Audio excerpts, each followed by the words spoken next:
ये आकाशवाणी रायपुर है। छत्तीसगढ़ी समाचार बुलेटिन के संग मीनल तिवारी के जय जोहार। अब सुनो आज के प्रमुख समाचार। नक्सल ऑपरेशन के दौरान शहीद हुए कोबरा बटालियन के जवान सोलंकी मेहुल भाई नंदलाल ला मुख्यमंत्री आज छत्तीसगढ़ सशस्त्र बल परिसर में दिन श्रद्धांजलि।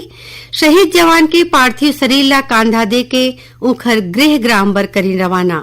बीजापुर और दंतेवाड़ा जिला में कुल 33 दिन माओवादी मन करीन आत्मसमर्पण। सबो माओवादी ऊपर रहीस इनाम घोषित। और मुख्यमंत्री आज नारायणपुर जिला के बासिंग कैंप पहुंच के जवान मन के बढ़ेन हौसला। उन्हें 1 करोड़ रुपया ले ज्यादा के विकास काम के करीन घोषणा। अब समाचार विस्तार ले। बीजापुर जिला के उसूर क्षेत्र में नक्सल ऑपरेशन के दौरान शहीद हुए कोबरा बटालियन के जवान सोलंकी मेहुल भाई नंदलाल ला मुख्यमंत्री विष्णुदेव साय आज रायपुर के माना स्थित चौथी वाहिनी छत्तीसगढ़ सशस्त्र बल परिसर में श्रद्धांजलि दीन और नमन करीन। हमन शहीद जवान के पार्थिव शरीर ला कांधा दे के उखर गृह ग्राम बर रवाना करीन। मुख्यमंत्री उखर परिवार वाले मन बर अपन संवेदना जतईन है। मुख्यमंत्री कहिन की 5 बछर भर ले नक्सल विरोधी अभियान तेज होए है और हमर जवान मन नक्सलवाद ले डट के मुकाबला करत बड़े सफलता पाए हैं। हमन यहू कहिन कि मार्च 2026 तक नक्सलवाद ला पूरा खत्म करे के संकल्प ला हम पूरा करबो।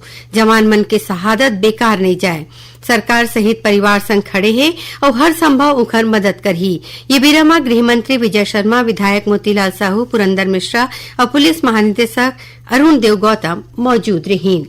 सुकमा जिला के बीच हुए मुठभेड़ में एक माओवादी मारे गए हैं। खबर के मुताबिक ये मुठभेड़ जिला के किष्टाराम क्षेत्र में हुई। ये क्षेत्र में माओवादी मन के रहे के जानकारी मिले में सुकमा ले district reserve guard, DRG special task force और केंद्रीय रिजर्व पुलिस बल सीआरपीएफ के कोबरा बटालियन के संयुक्त टीम रवाना करेगी रही। 5 दिन संझा ले सुरक्षा बल और माओवादी मन के बीच रुक रुक के गोलाबारी होत रही से घटना के जगह ले तलाशी के दौरान एक माओवादी के शव बरामद करे के है। मुठभेड़ के जगह और तीर तखार में सुरक्षा बल कोती ले अभी तलाशी अभियान चलत है। बीजापुर जिला में आज 24 झिन माओवादी मन आत्मसमर्पण करीन है। ये सबो झन ऊपर 87 लाख रुपया के इनाम घोषित रहीस। राज्य सरकार के नियत नीलानार और पुनर्वास नीति ले प्रभावित होके कंपनी नंबर 2 के डिप्टी कमांडर राकेश समेत 24 झिन माओवादी मन आत्मसमर्पण करीन है। आत्मसमर्पण करैया ये माओवादी मन ऊपर गोलीबारी, बम ब्लास्ट, आगजनी जैसन कतकुन घटना में शामिल रहे के आरोप है।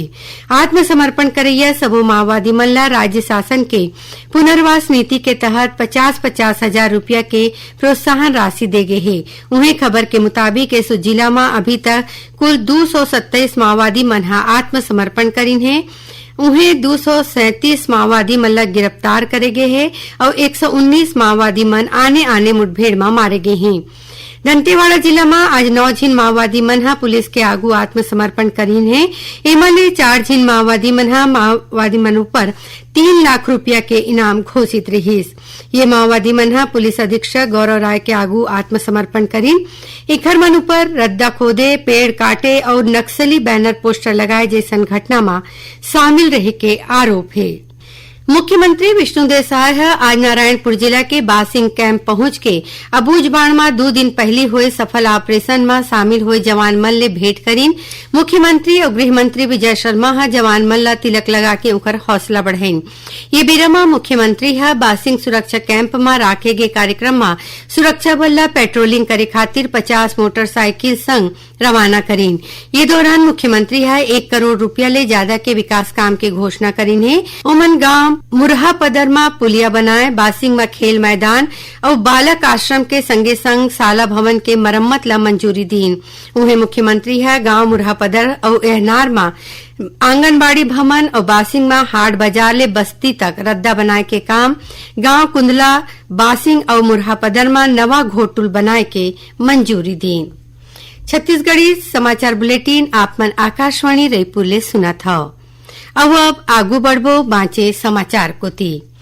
मुख्यमंत्री विष्णुदेव साय कहिन है कि जनहितकारी सरकारी योजना ला बने ढंग ले चलैया जिला ला इनाम दे जाही। मुख्यमंत्री है ये बात सुशासन तिहार में अंबिकापुर में सरगुजा, बलरामपुर, रामानुजगंज और जसपुर जिला में चलत योजना के समीक्षा करत कहिन। मुख्यमंत्री है तीनों जिला के कलेक्टर, पुलिस अधीक्षक और आने आने अधिकारी मन ले ये कहिन है कि ओमन जनता के सेवक है और खट जिम्मेदारी हवय कि समस्या के समय रहत समाधान करें।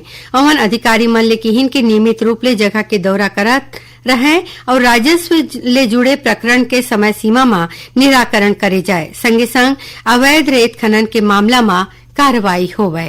केंद्र सरकार सड़क दुर्घटना में घायल होवैया पीड़ित मन पर नगदी रहित उपचार योजना शुरू करे है। इस संबंध में प्रदेश के स्वास्थ्य मंत्री श्याम बिहारी जायसवाल है कहिन कि ये योजना में रद्दा दुर्घटना होए में पीड़ित ला नगदी रहित मुफ्त उपचार के सुविधा दे जाही। एमा कोनो भी पीड़ित परिवार ला 7 दिन के अवधि में आयुष्मान स्वास्थ्य योजना ले जुड़े हॉस्पिटल में 1.5 लाख रुपया तक के इलाज मुफ्त मिलही। श्री जायसवाल बताइन कि ये निःशुल्क इलाज हरेक मन के बाद 1.5 लाख रुपया तक होही। एमा वो सबो हॉस्पिटल होही जौन ला आयुष्मान योजना में शामिल करेगे है। सुनैया मन ला बता दन कि प्रादेशिक समाचार एकांश के समसामयिक विषय में आधारित कार्यक्रम बातों बातों में ये बखत 29 मई ले शुरू होवैया विकसित कृषि संकल्प अभियान में रायपुर के इंदिरा गांधी कृषि विश्वविद्यालय के कुलपति डॉक्टर गिरीश चंदेल ले लेगे भेंटवार्ता प्रसारित करे जाही। एकर प्रसारण काली 24 मई के एफएम चैनल में बिहनिया 9 बजे ले करे जाही। उन्हें प्राइमरी चैनल में ये कार्यक्रम के प्रसारण बिहनिया 10:30 बजे ले होही। एला छत्तीसगढ़ स्थित आकाशवाणी के जम्मू केंद्र रिले करही। दक्षिण पूर्व मध्य रेलवे के झलवारा में 1 ले 9 जून तक नॉन इंटरलॉकिंग के काम करे जाही। जेकर से कुछ एक गाड़ी रद्द रही, उन्हें कुछ एक गाड़ी ला आने रद्दा ले चलाए जाही। रद्द होवैया ट्रेन में बिलासपुर भोपाल, बिलासपुर एक्सप्रेस, जबलपुर अंबिकापुर जबलपुर, रीवा चिरमिरी रीवा, लखनऊ रायपुर लखनऊ एक्सप्रेस शामिल है। ऐसने दुर्ग निजामुद्दीन दुर्ग, दुर्ग अजमेर दुर्ग, दुर्ग नौतनवा दुर्ग एक्सप्रेस और चिरमिरी अनूपपुर चिरमिरी कटनी पैसेंजर ला रद्द करे गए है। उन्हें बरौनी गोंदिया बरौनी एक्सप्रेस ला आने रद्दा ले चलाए जाही। आयुष मंत्रालय भारत सरकार के तत्वाधान में छत्तीसगढ़ के मीडिया कर्मचारी मन के दल आज गरियाबंद जिला के आने आने स्वास्थ्य केंद्र मन के आयुर्वेद स्वास्थ्य केंद्र में घूमिन। ये दौरान ये दल छुरा के अटलवारा आयुष्मान आरोग्य मंदिर दौरा करी। ये संस्था रायपुर संभाग में कायाकल्प में अव्वल स्थान बनाए है। इस संबंध में आयुष विभाग के संयुक्त निदेशक डॉक्टर सुनील कुमार दास बताइन कि मीडिया कर्मचारी मन गरियाबंद के संगे संग दुर्ग जिला के कतकुन आयुर्वेद स्वास्थ्य केंद्र ला देखिन है। अब जानन मौसम के हाल। मौसम विभाग के मुताबिक दक्षिण पश्चिम मानसून से अवैया 2 दिन में केरल पहुंचे के संभावना है। यही बीच रायपुर स्थित मौसम विज्ञानी एचपी चंद्रा बताइन कि प्रदेश में बंगाल के खाड़ी ले नमी आवत है, जेकर प्रभाव ले प्रदेश में काली 24 मई के कुछ एक जगह में गरज चमक संग छींटा बौछार होए के संभावना है। उन्हें 1-2 जगह में हवा गरेर और गाज गिरे के चेतावनी दे गए है। अब थोरकुन समाचार सार में महासमुंद पुलिस साइबर ठगी में उपयोग करे बर खोले गए म्यूल खाता के मामला में 3 झीन आरोपी ला गिरफ्तार करे है। पुलिस बताइन कि ये खाता में 1.5 करोड़ रुपया के ट्रांजैक्शन करे गए है। गौरेला पेंड्रा ले निकलैया भारी वाहन के प्रवेश अब बिहनिया 6 बजे ले 11 बजे तक प्रतिबंधित रही। मुंगेली पुलिस ब्राउन सुगर और अफीम के संग 4 झीन तस्कर ला गिरफ्तार करे है। एकर तीर ले 3 नग मोबाइल, 2 फटफटी समेत 3.5 लाख रुपया ले ज्यादा के सामान जब्त करे गए है। जांजगीर चांपा पुलिस चोरी के मामला में आरक्षक समेत 8 झीन आरोपी ला गिरफ्तार करे है। और सरगुजा जिला के अंबिकापुर बस स्टैंड ले हाथी दांत के तस्करी करैया 2 झीन तस्कर मन ला वन विभाग के संयुक्त टीम गिरफ्तार करे है। आरोपी मंतिर ले कुल 4 किलो 660 ग्राम हाथी दांत बरामद करे गए है। आखिर में प्रमुख समाचार एक घाव फेर। नक्सल ऑपरेशन के दौरान शहीद हुए कोबरा बटालियन के जवान सोलंकी मेहुल भाई नंदलाल मुख्यमंत्री आज छत्तीसगढ़ सशस्त्र बल परिसर में दिन श्रद्धांजलि। शहीद जवान के पार्थिव शरीर ला कांधा देके उखर गृह ग्राम बर करी रवाना। बीजापुर और दंतेवाड़ा जिला में कुल 33 दिन माओवादी मन ह करीन आत्मसमर्पण। सबो माओवादी ऊपर रहीस इनाम घोषित। और मुख्यमंत्री ह आज नारायणपुर जिला के बासिंग कैंप पहुंच के जवान मन के बढ़ाइन हौसला। उन्हें 1 करोड़ रुपया ले ज्यादा के विकास काम के करीन घोषणा। एकरे संग छत्तीसगढ़ी समाचार बुलेटिन इहे सिरावत है। जय जोहार।